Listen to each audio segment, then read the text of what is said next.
来看中华队今年7月开始严格执行资源回收，也毋过所有民众甲清洁队员起冤家。昨日暗时中华溪湖有清洁队员提醒民众讲，葱仔袂当算是粪扫，应该爱当作喷弹条。民众是气甲错甲辣椒，清洁队员嘛去报案提告。来，我帮你看。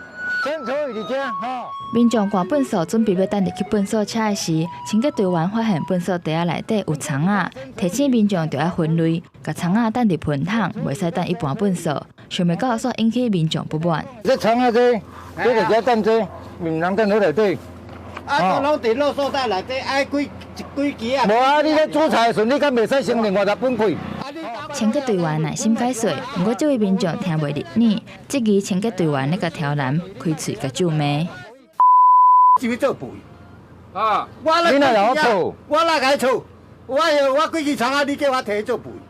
清洁队员感觉受到侮辱，甲警方提告。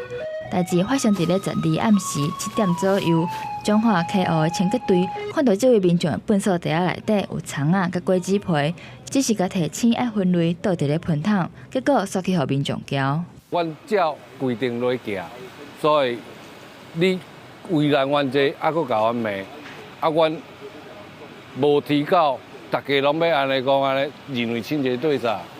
拢爱甲我骂。